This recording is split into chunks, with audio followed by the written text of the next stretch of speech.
mami se wana mi do kachre mami se wana me wa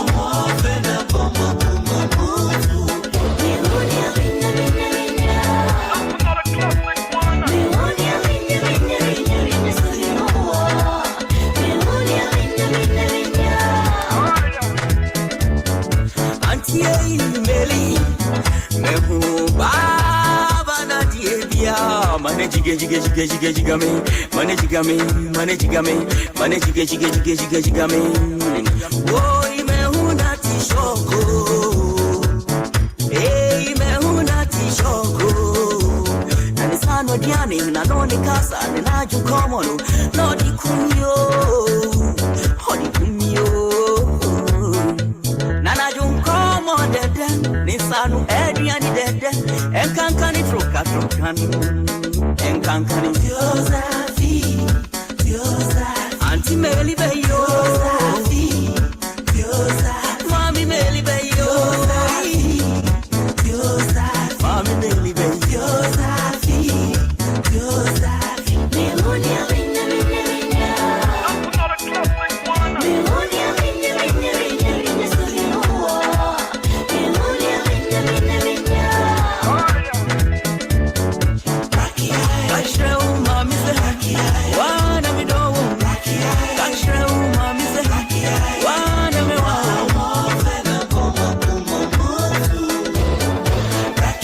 Kachre mami se wana mi do Kachre mami se wana me wa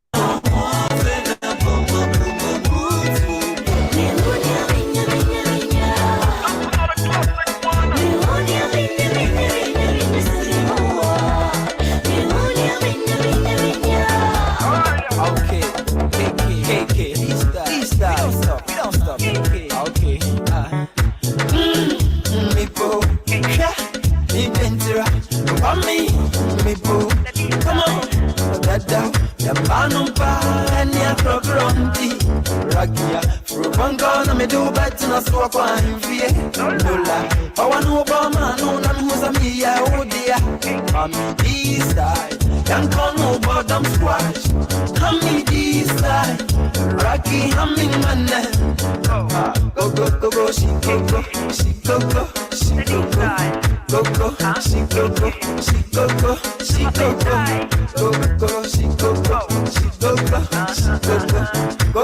go shikoko go oh no no Diana me lady Diana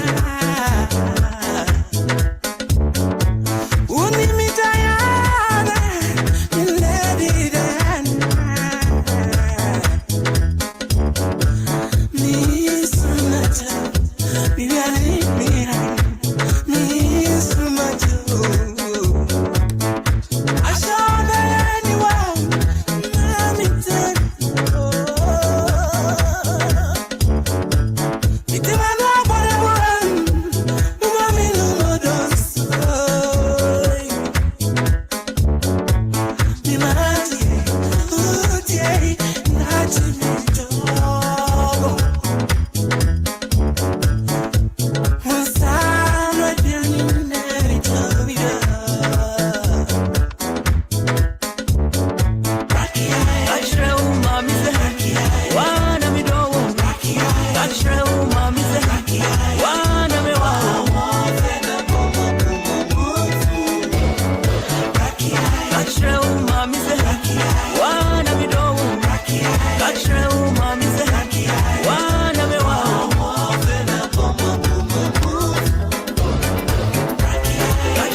When it comes to your credit, are you keeping score?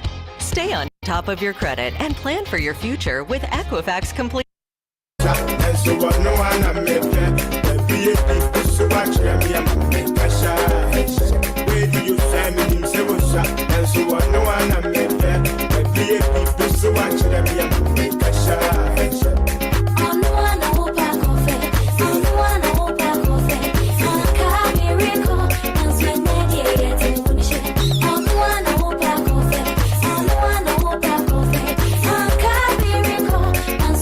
Yeah.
Greetings. Happy Sunday. Aquaba. Welcome. We hope you are highest level mental, physical, and spiritual strength on this Sunday. We welcome you to this week's episode of Our Ancestors' Voices, a weekly program from the All African People's Revolutionary Party, the new look, Our Ancestors' Voices. So we welcome you today, and we are happy to be here for today's title. What we're going to be talking about today is why we should call it thankstaking. And so we're glad that you're here. We definitely pay homage and privilege and honor, rather, to the Indigenous people of the Western Hemisphere, the true caretakers of these lands. And obviously, a large part of how we express that solidarity is by continuously talking about the fact of who these lands in the Western Hemisphere belong to, which is clearly what today's program is about. And as an African organization, we look at it as our honor to constantly raise this question, never tire of raising this question that the Americas belong to the Indigenous people of the Western Hemisphere, and they will get their land back.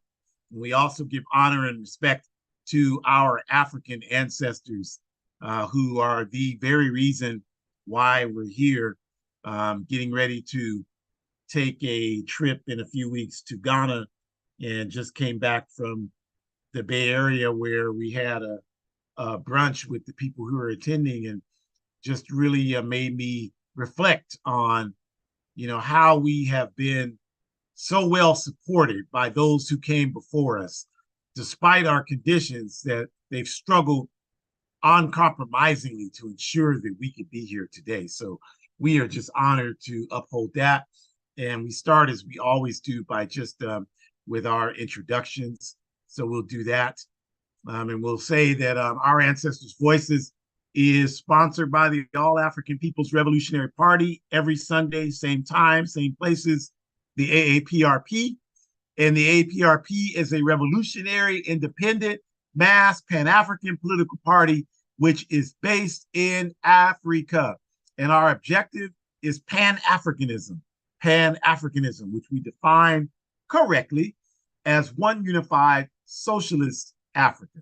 And our work to achieve Pan-Africanism is outlined in the bright book you see in the center of your screen, the Handbook of Revolutionary Warfare, carefully crafted by Osajifo Kwame Nkrumah in 1968.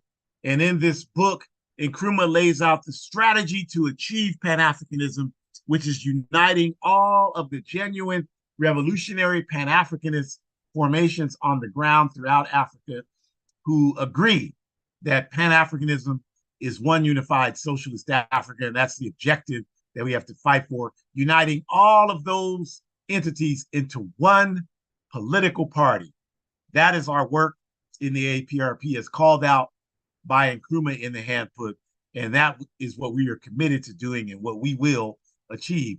And Our Ancestors' Voices is hosted each week by myself, Ajamu, and Shakura Umi, who are both of us are active organizers within the All African People's Revolutionary Party, as well as Shakura being my biological and ideological daughter. So to get us started with why we push saying thankstaking, I will turn it over to Shakura. Thank you, kind sir. I sure appreciate you. Greetings, everyone. Hopefully you all are doing great, feeling safe and well. So we are so excited to talk more about this topic today because it's extremely important for us to continue to take homage of why we're asking you to do your own research and to increase your political education so you can essentially make a behavior change. That's what we're asking you all to do.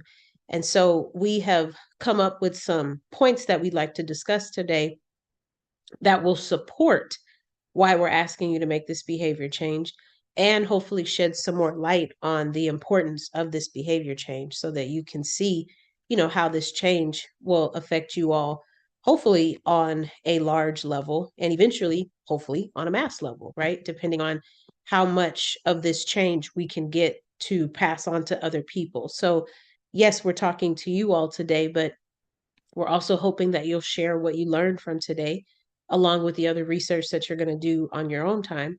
We're hoping you'll share that with other people who may not be able to join this broadcast today, or who may not have a YouTube account, or who may not have a device that has Coltan that can broadcast the account, right? The objective is to get more people to change their behaviors, which sometimes is rooted in sharing things that we have picked up along the way. So, when we talk about refining the playing field, we're trying to make the argument that this is something we need to think and act on so we can unlink our interest with the oppressor. And you can base any example that we can think about when we talk about other celebrated institutions in this world, specifically ones that are targeting oppressed people and people who are suffering in some way, shape, or form. With every single institution that you can think of that celebrates oppression of some type, you can think about how it's connected to capitalism. You can think about that. We can think about how every single month out of the 12 months in the year is supposed to be dedicated in some way, shape, or form to some type of institution where you need to go out and spend money, to the point where we don't even have months where there is nothing going on. So we have the more popular ones that we know about, where you have, New Year's Day in January, you have so-called Valentine's Day in February.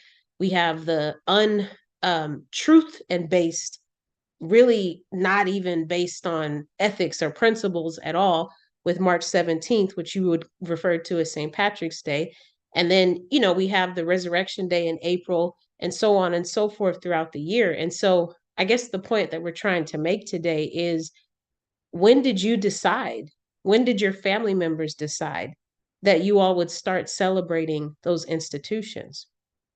I just really think you should think about that, because the objective that we're trying to get across to you all, the point we're trying to make, is that it was always instilled in you that you would celebrate it, because that's what being a good quote unquote American looks like. That's what being a quote unquote normal person looks like. A normal person wouldn't resist and push back. But we have to kind of dig a little bit deeper, because, again, then the question becomes, if you personally didn't decide that you wanted to start celebrating it, then who is pushing for you to celebrate it? And why are you celebrating it if you don't really know what the basis of the institution is really about? And that's if we really unpack that, because unthanksgiving or thankstaking is not about you getting together with your families and having a meal where someone has slaved over the kitchen, probably the whole week leading up to that.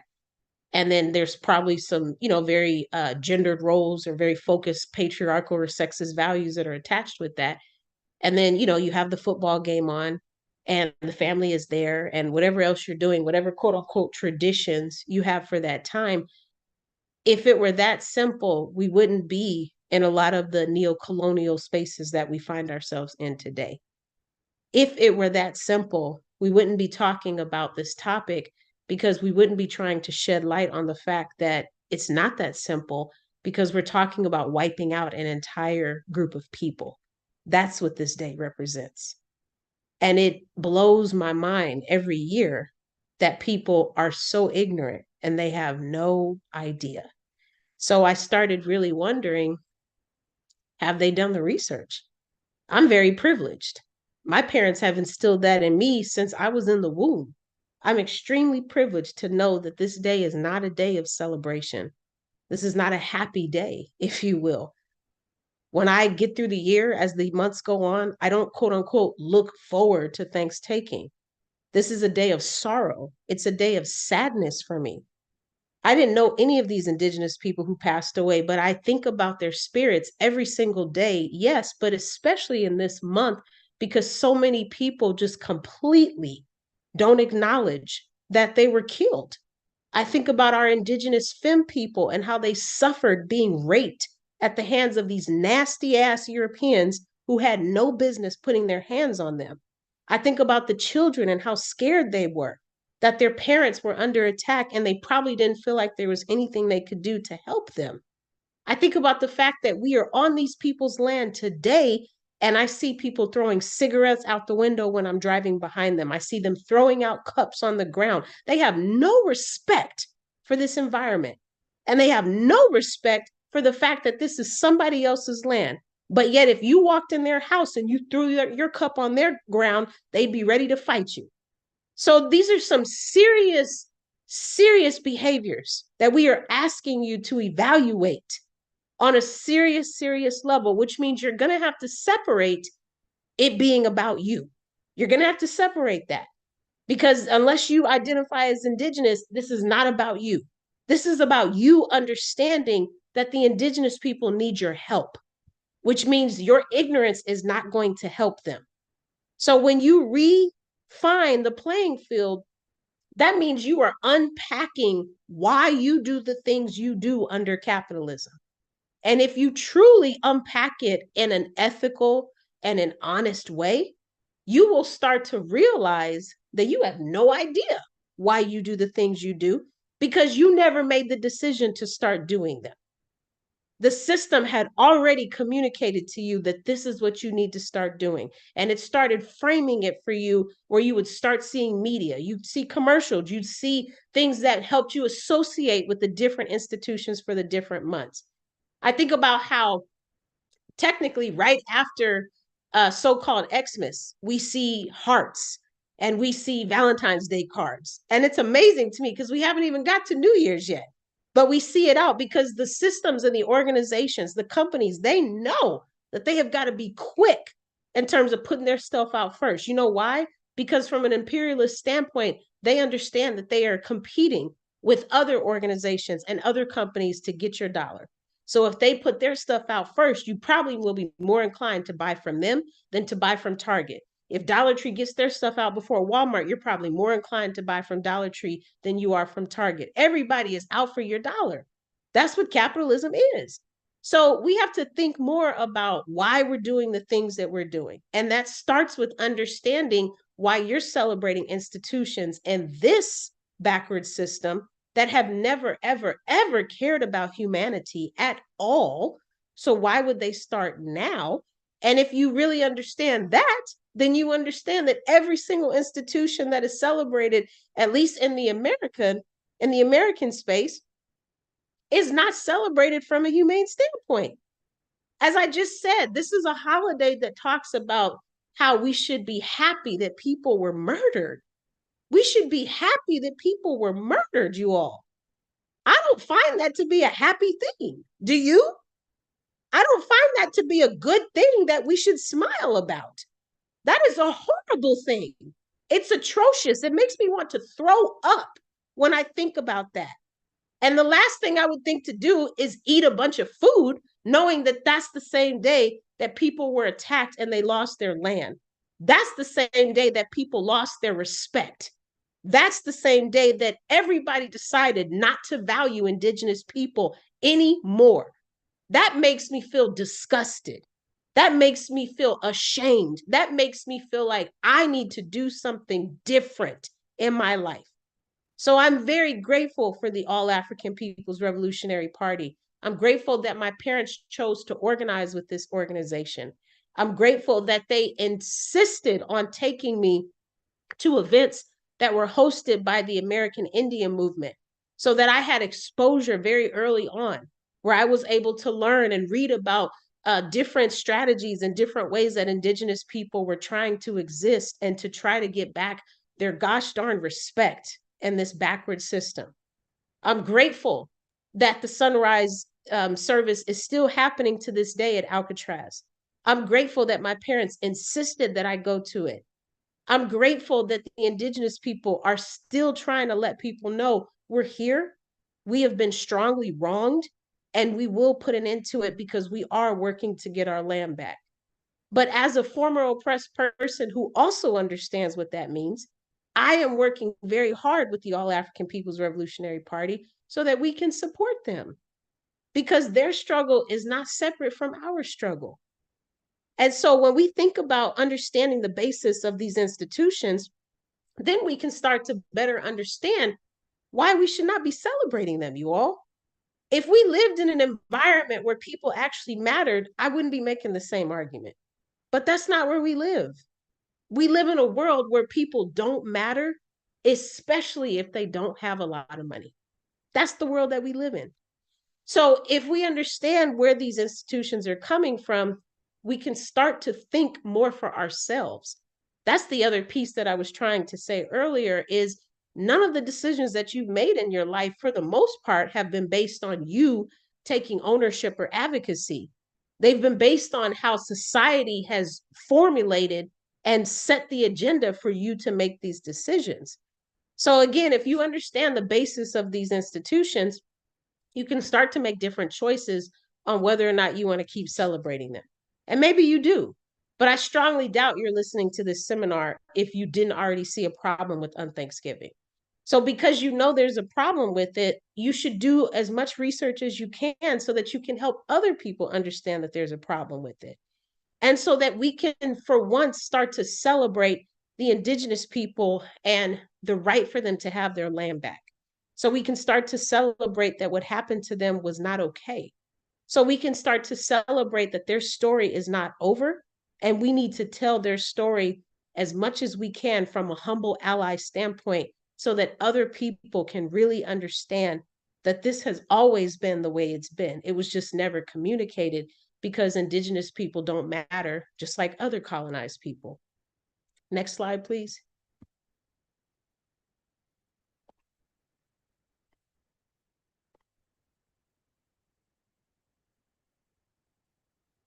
Thank you very much. And I'll just say, you know, one more point I wanted to make from the previous slide, but it leads into this slide too.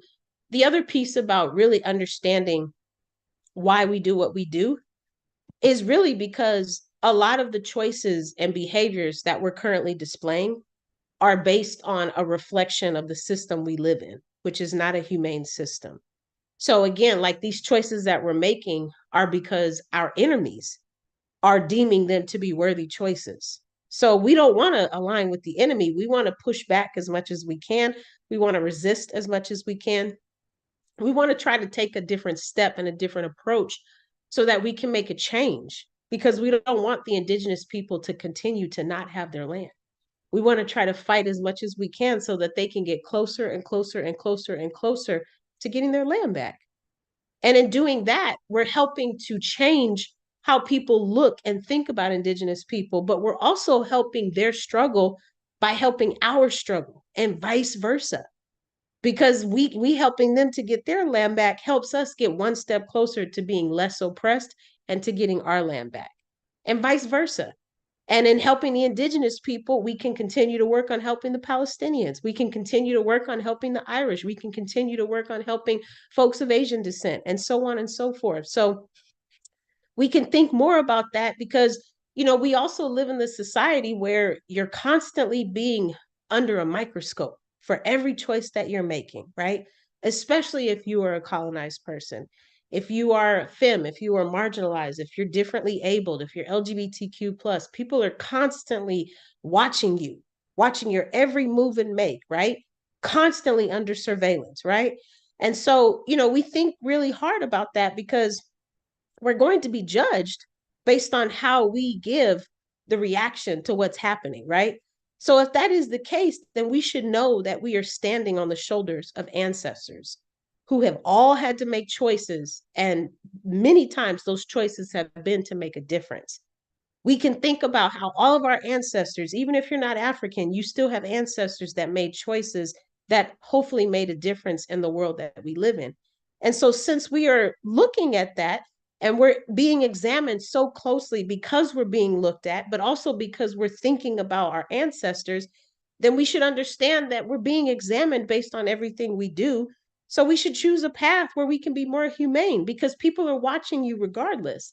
So why choose the path of less resistance? Why continue to be like everybody else if you've truly done your research, if you've truly increased your political education, if you have truly made an effort to join an organization that is working for justice, then you don't need to keep practicing the same behavioral practices, because you're starting to learn quickly that those practices are non-ethical, they are not humane, they are not good for you, they are not good for your organization's values, and they're not good for the society, which means you're going to start to make some changes.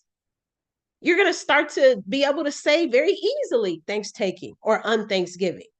And you're going to start to learn that it started to be uncomfortable and now it's not as uncomfortable, because you making these behavioral changes is connected to you being committed to your values and your principles.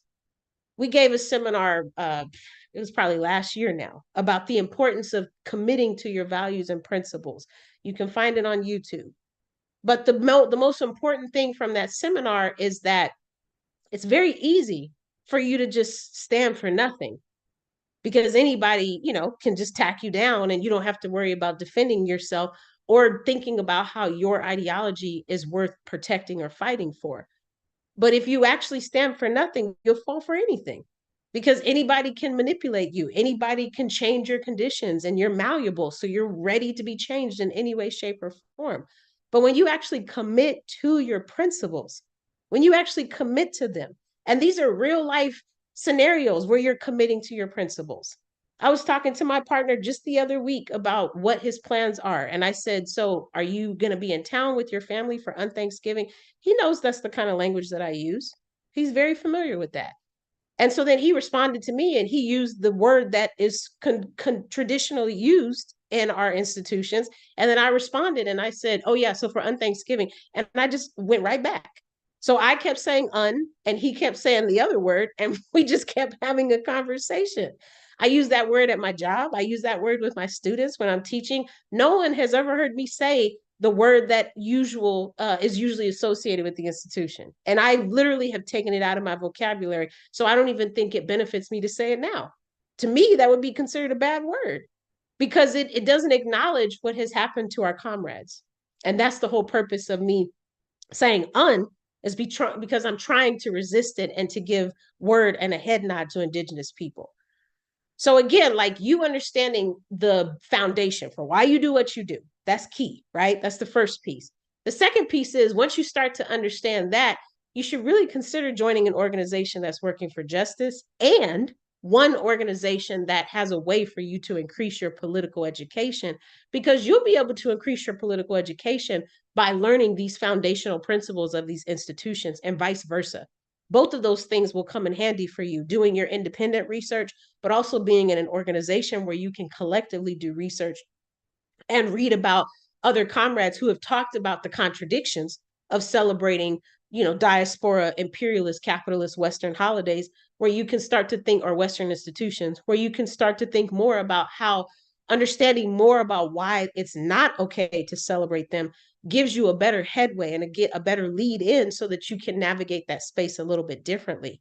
We can also think about how increasing your political education, especially if you pick up credible sources like our comrade Ajamu's book, A Guide for Organizing Defense for Patriarchy and Fascist Violence. Well, Comrade Ajamu lays out ways that you can literally coexist in this world today, where you're not necessarily respecting the institutions that are being pushed on you, but you still can navigate through them while committing to your principles and managing to keep up relationships that you have.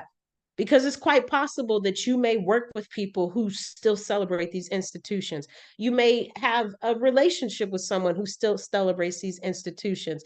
You may have a child who doesn't agree with you and wants to celebrate these institutions, but you still can commit to your values and principles while still maintaining those relationships. We're not saying you have to choose and pick a side. We're just saying that you should know why you do what you do. And if you believe that it's okay to celebrate a day that celebrates killing and raping people and taking their land, then that's your business. I don't agree with that. I think that that is the most heinous thing that a person could do. The most heinous thing that a person could do, heinous, whatever the word is. So if that's really the case, then that means understanding why you do what you do, joining an organization that's working for justice, increasing your political education, and then learning how to take a stand, learning how to stand up for what you believe in, learning how to share that thought with other people so that they can have a different perspective. so that they can have something new to chew on. It's always scary the first time you rock the boat. Of course, I'm a human. I understand that. I'm not a monster. But at the same time, how are you going to sleep that night if you had an opportunity and you didn't say anything? If you're really committed to helping the Palestinian liberation, then you should be speaking up as much as you can in these spaces where people are ignorant as you know what, talking about Hamas and they don't even know. You should be speaking up as much as you can when Zionist people are surrounding you and saying what they need to say. And yeah, it's risky. I know a colleague right now who might be losing their job because they took a stand. That's life, though, you all. Many of our ancestors had to risk other things, and some of them did not risk something where the outcome was not fatality. But they didn't die for nothing. We understand that they lived so that they could change the conditions for you and I to be on the Zoom or on this YouTube or on this Twitter or whatever way you're live streaming right now. They gave their life for us. And I would argue the Indigenous people have given their sacrifices and their life for us too. So they deserve for us to show up for them, which means ideologically, physically, mentally, spiritually, we need to show up for them. They deserve that. They gave us their gosh darn planet, and they didn't even have to do that. They could literally knock on my door right now and say, "You got to go." And I would be like, "You're right. I do." But they have allowed us to stay here because we are working with them and they are kind hearted people. But that doesn't mean that they still get to be manipulated. So they need help. And that means we need to take a stand. That means we need to be uncomfortable. That means we need to speak up. And that means we need to understand the root of why we do what we do. And in understanding that, the political education, the organization that we want to join, the rest will start to fall into place. But you should really start to unpack these institutions, unpack what they mean. Listen very carefully to the Star Spangled Banner. Listen very carefully to the lyrics of the Pledge of Allegiance. Listen very carefully, analyze the words, and just make it make sense. Because if you're on this seminar, then you're probably believing that peace, justice loving people deserve a better opportunity than what we've been given. Then that means that you understand that capitalism is in no way, shape, or form to provide that. So join an organization that's working for justice and understand why you do what you do.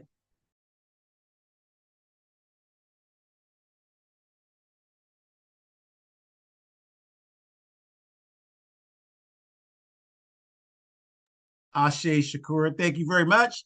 And then just wanted to remind people about Burkina Books, to go there and support our comrades in Burkina Faso. We'll have definitely have the QR code there on the screen. And also just to say that I want to acknowledge, of course, our comrades in the Ilahi, sorry, I can't speak. I'm allergic to capitalism. I apologize. Ilahi Spirit Runners, an Indigenous organization that is really trying to build its capacity to fight for Indigenous people. So if you are Indigenous, you should reach out to them and try to give them whatever energies you have to engage in a struggle for justice and liberation for your people. And they had written that on the day of thankstaking, they will be having self-defense classes. So you should find them online and reach out and support those efforts. That's outstanding. Back in Juneteenth, we did the same thing, had self-defense classes. It's not a day of celebration. These days, we don't have any days of celebration. These are days of liberation. So please acknowledge that and help them in their efforts to do that. And I want to just continue on this question of thankstaking and why we say that. Like, people think we're being funny. I just said it. I was with a group of Africans in Oakland a couple of hours ago, and I said, someone said, well, what are you doing for, as Shakur mentioned, for that word? And I said, oh, I don't celebrate that. That's thankstaking. That's the land is stolen. And they're like, you're right. Because African people know that. We just get caught up in the propaganda. And so I said, and then someone else said, well, why are you calling it that? I'm like, that's what it is. I said, if I took that watch off your arm right now, you wouldn't say, well, I'm giving you that watch. You would say I took it. So they took this land. They didn't do it. They had the Homestead Act, and when they didn't have policy before that, they were just out and out barbaric and violent and stole it. So that's what it is. That's what they've done. That's what these people do. That's what they do to get everything they do, is steal, rob, and kill. And so we're just simply articulating that. People can get mad at us for that, but they cannot refute the truths in that. And if people are talking about, in the last 3 weeks, you know how things go. 3 weeks, people are watching videos, so now everybody has a PhD in the Palestinian struggle, and that's great. But you cannot talk about the oppression of the Palestinian people, settler colonialism against the Palestinian people, and sitting here in the Americas and not talk about settler colonialism and oppression against the indigenous people of the Western Hemisphere. You can't talk about one without talking about the other, and you can't talk about either one of those without talking about the colonial oppression of African people worldwide. You have to talk about all of that, or else you ain't talking about none of that. So that's what we're saying when we talk about the psychology of liberation, for example. And the African on the picture in the screen, Frantz Fanon, was an African born in Martinique in the Caribbean, and he was a doctor of psychology. And he moved, a psychiatrist, and he moved to Algeria and participated in the Algerian Revolution and became actually a major participant and leader in the Algerian Revolution in North Africa in the late 50s and early 60s. And he was also, authored many books on this question of the psychology of oppression and liberation. Black Skin, White Mask is one of the books he wrote. The Wretched of the Earth is considered a must-read by revolutionaries who have a understanding of anti-colonialism. And so this picture is of Fanon speaking at the All African Peoples Conference in Ghana in 1958, in December of 1958. This was a conference organized by Kwame Nkrumah. And Nkrumah founded this conference because he wanted to bring African people all over the world who saw the necessity for Pan-Africanism. And Frantz Fanon was without question a Pan-Africanist. And he wanted to bring these Africans there, and he wanted to have discussions about how we could unite as a people and liberate our mother Africa. And at that point, there were many people who played critical roles in the African independence movement, and later, many of them within the African liberation movement who participated in this All African Peoples Conference. Of course, Kwame Nkrumah was the founder and convener.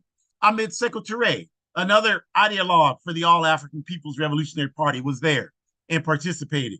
Patrice Lumumba, as a young man, was there, who was just starting in the national Congolese movement in the Congo, and went to Ghana and was inspired by what he experienced at the All African People's Conference to ratchet up the push to gain independence in the Congo. And it was at the All African People's Conference that Lumumba, who was very close in age to Frantz Fanon, they met and became very good friends. And both of them, mentored by Kwame Nkrumah, became very good friends.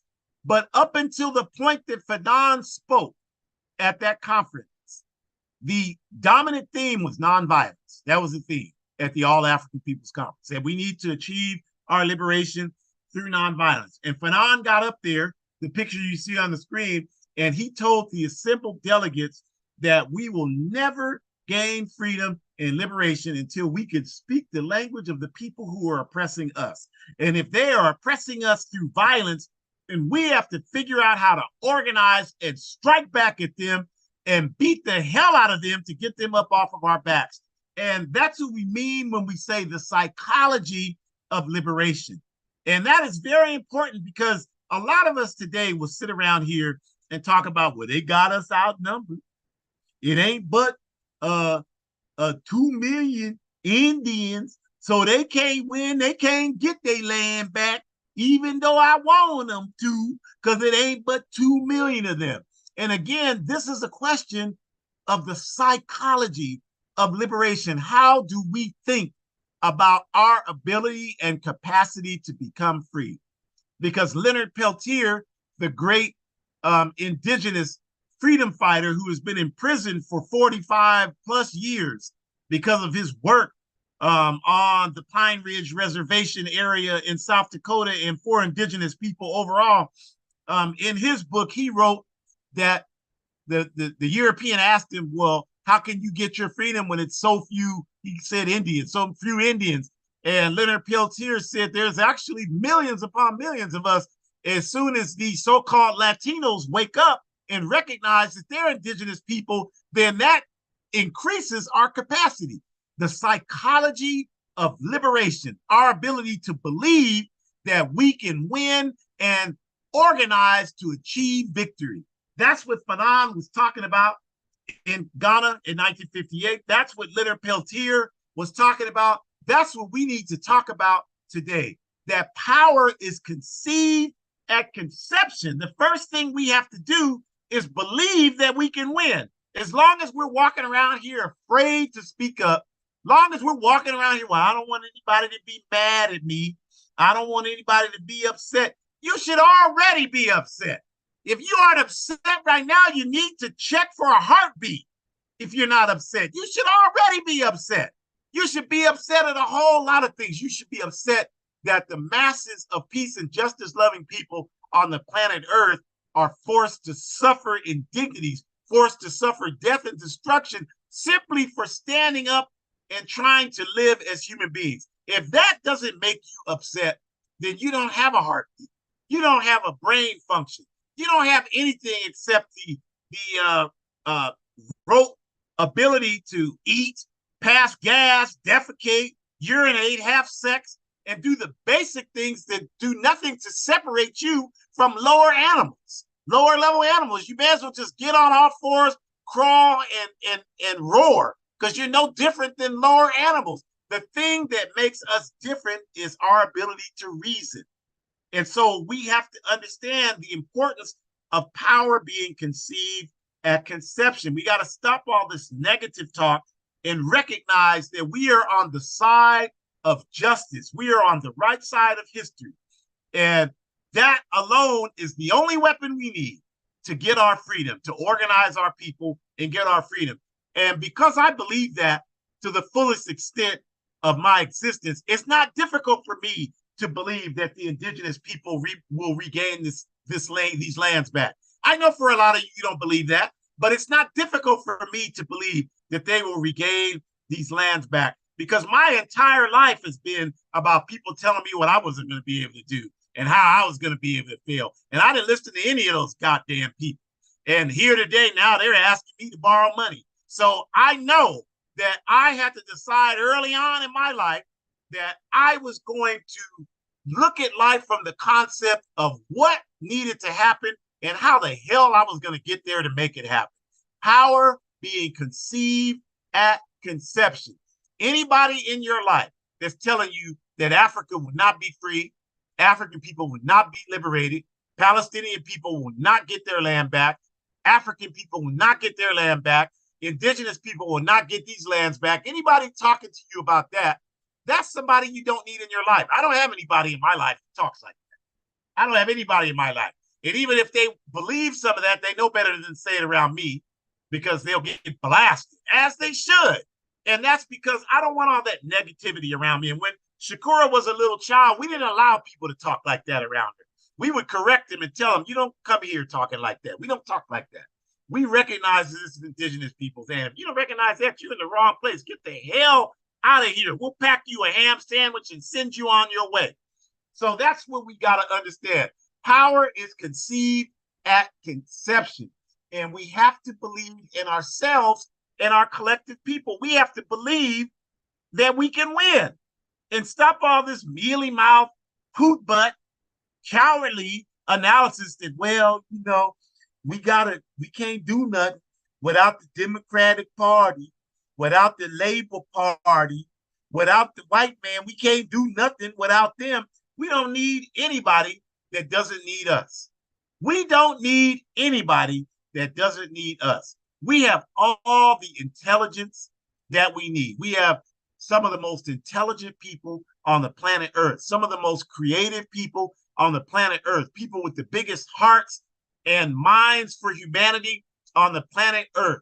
We don't need anything that the capitalist system has. In fact, I don't want anything that the capitalist system has.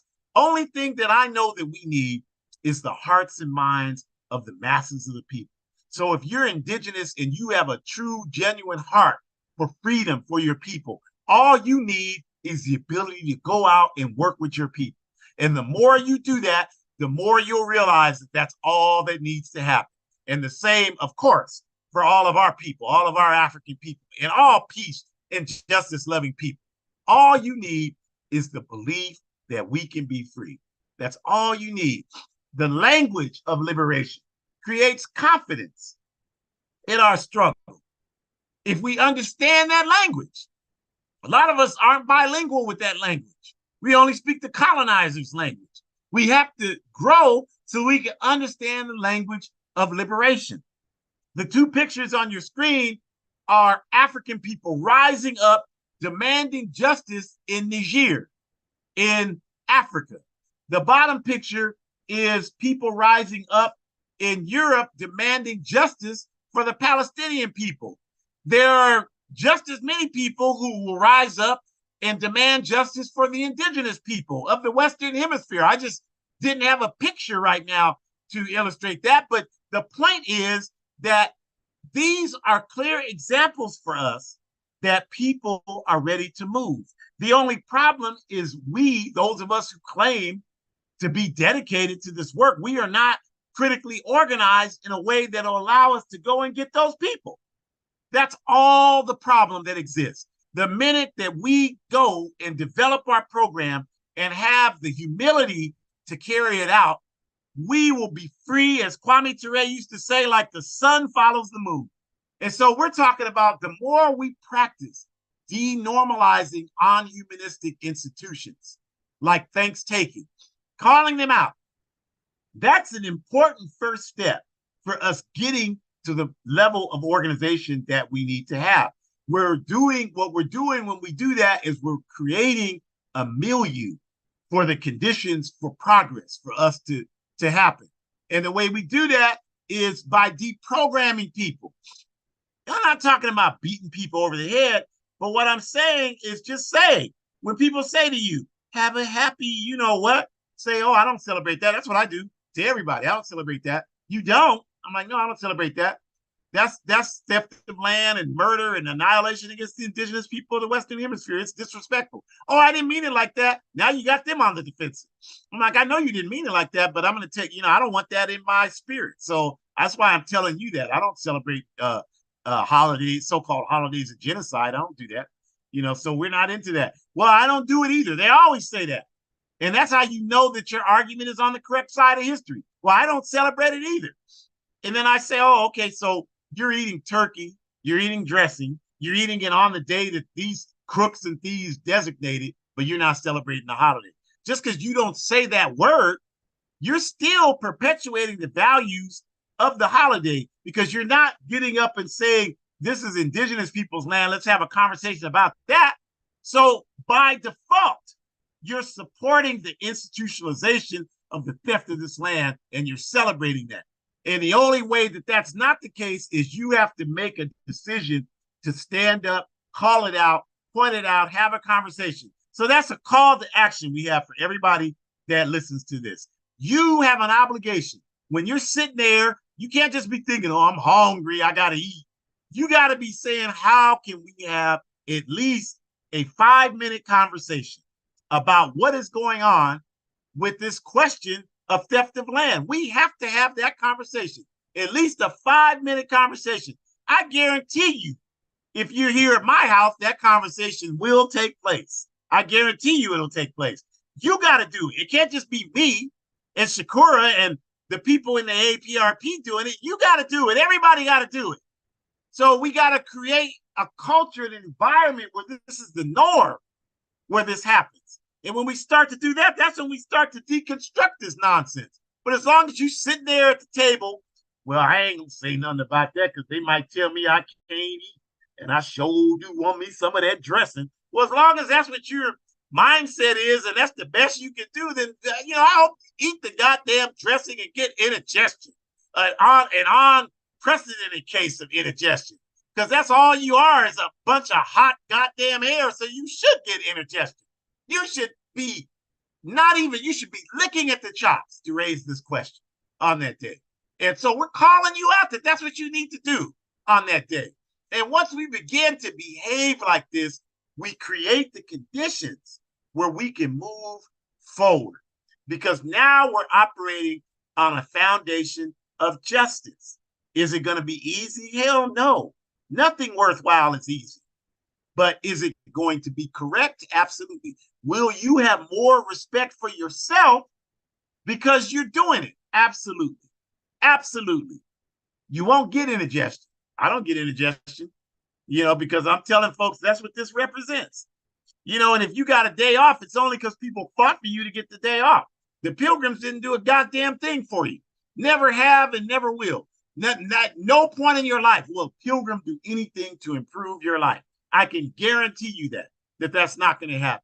The only thing that's going to improve your life is people that fought for these days off, that fought for workers to have it, for Indigenous struggle that's struggling to create a spirit around this that has a dominant level of humanity, for all colonized people who recognize that, to participate in that spirit and strengthen it even more. This is the beauty of what you're seeing with the question of Palestine. I see so many Africans out there standing up for the Palestinian people. This is a beautiful thing. We should stand up. I saw a Palestinian activist talk about how African people humanize this country, and it made me emotional, because Kwame Ture used to say that all the time. We've humanized this backward country. And so, this is what we want. This is a beautiful thing. They're inspired by us. We're inspired by them. And we need to have the same energy for the Indigenous people of the Western Hemisphere. We can't be acting like, well, that's, yeah, you're right. But there's no goddamn but. We have to have the same energy and raise that the same way. All the time, we have to raise that. We don't just talk about it in November. We talk about it all the time.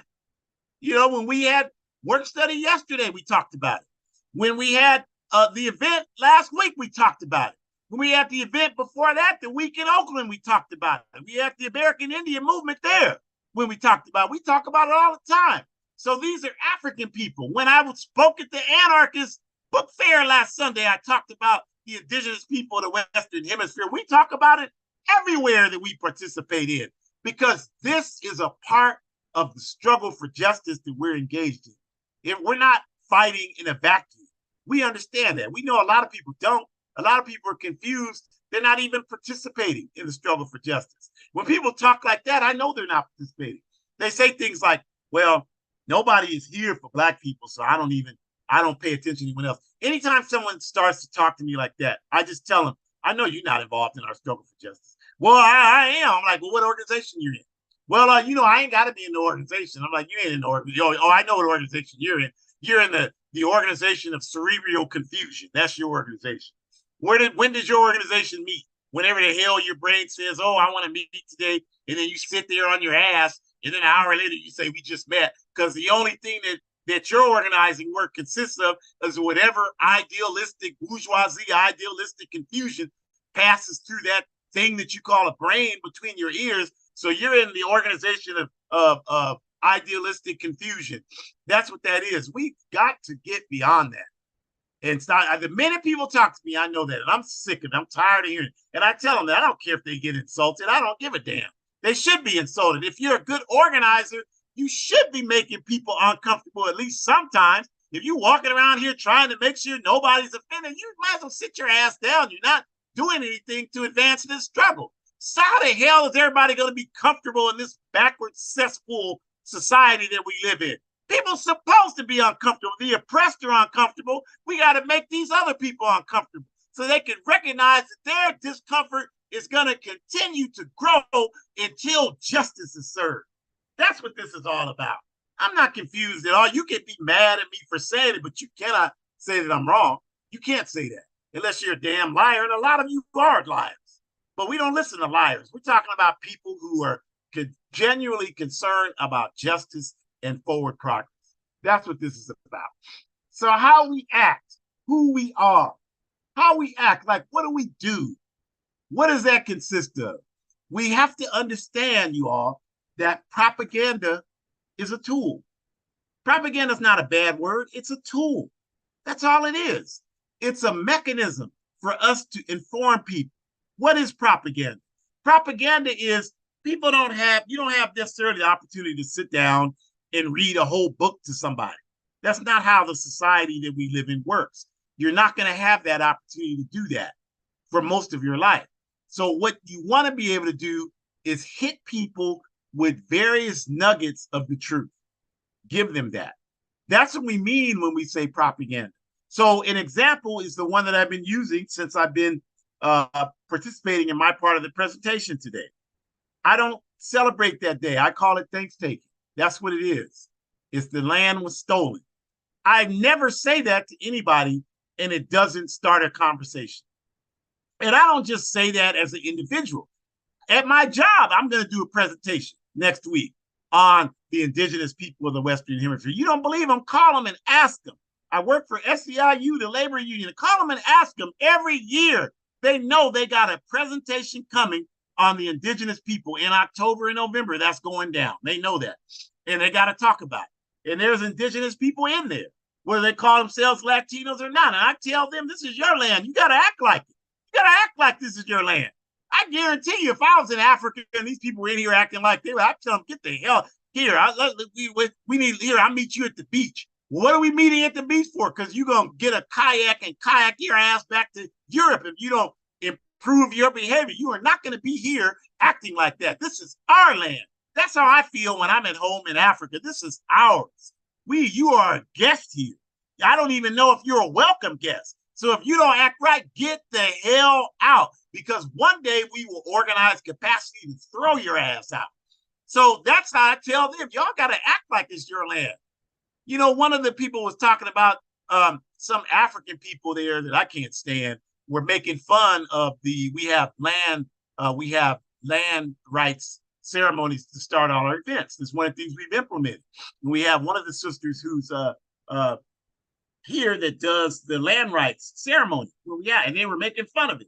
And the indigenous person was watching them, and they told me, and I'm like, why didn't you, if you didn't want to say nothing, why didn't you come get me? I would have come cuss them the hell out. I don't like none of them anyway.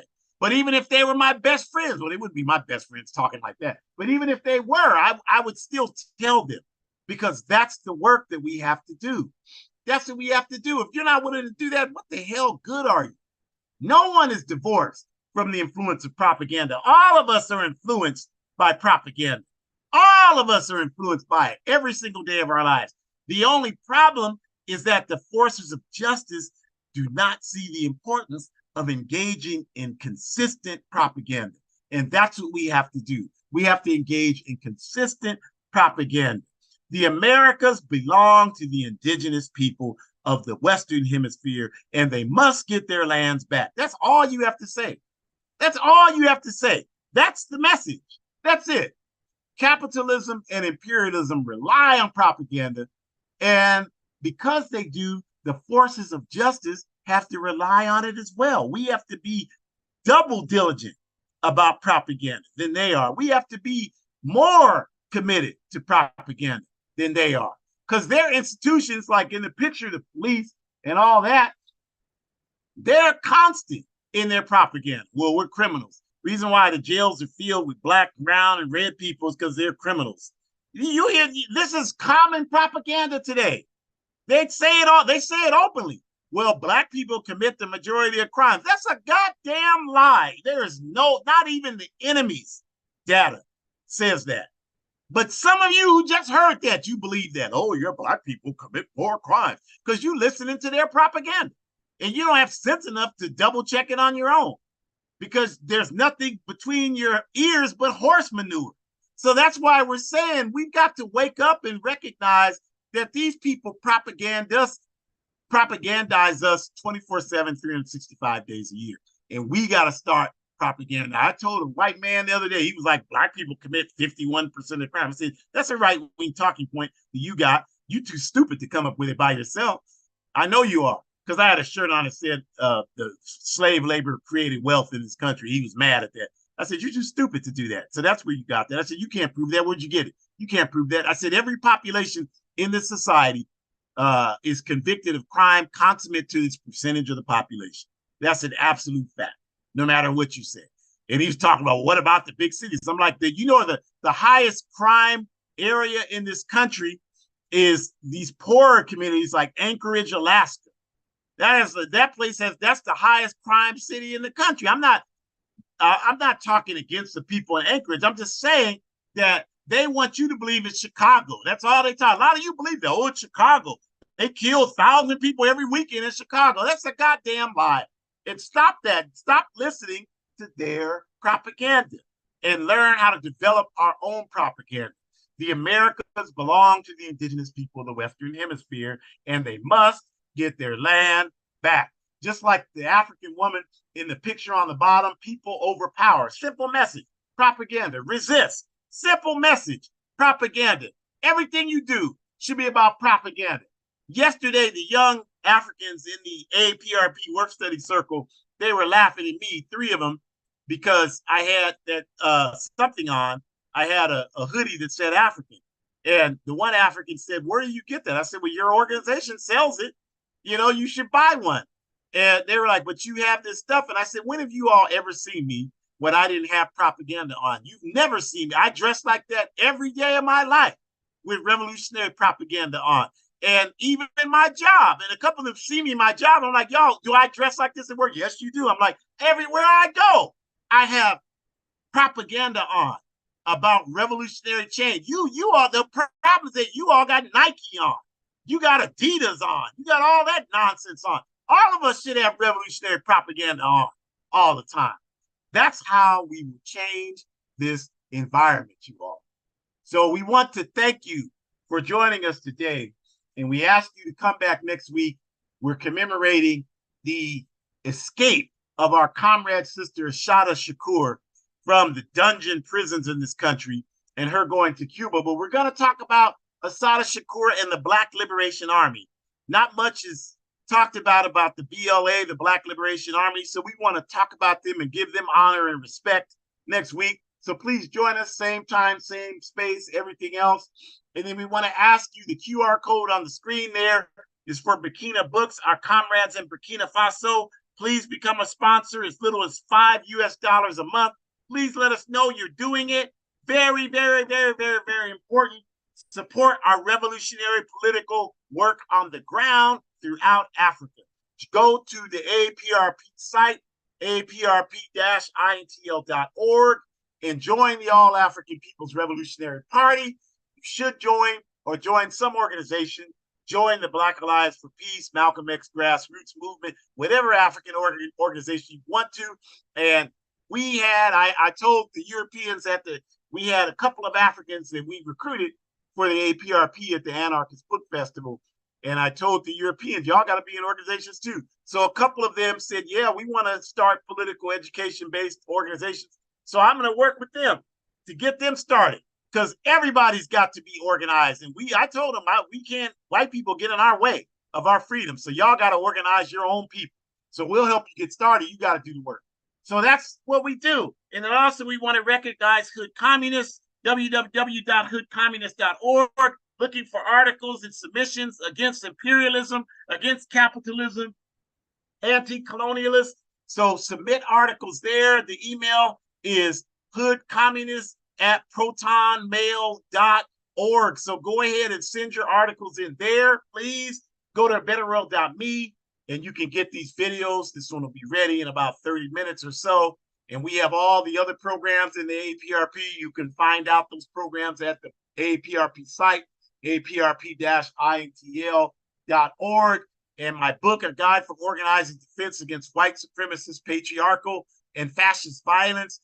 It is my humble addendum to Nkrumah's Handbook of Revolutionary Warfare. You're sitting up in the belly of the beast in capitalist America. You want to know how you can support our Pan-African work on the ground in Africa. That's what that book is about. So you should want to get it and check it out. It talks about how we can concretely support building revolutionary Pan-Africanist capacity in the neighborhoods we live in this country, how we can support the indigenous people of the Western Hemisphere in their fight for freedom and forward progress. These are all the things that we want to see happen. 2024 should be different, you all. Don't be coming at us with that lame nonsense. It's election year. It's a very important election. It's important for us to organize for our liberation. So we thank you for joining us today. And we want to ask you to go ahead and enjoy the rest of your evening. Join an organization working for justice, forward ever, backwards never. Stay strong. See you next week.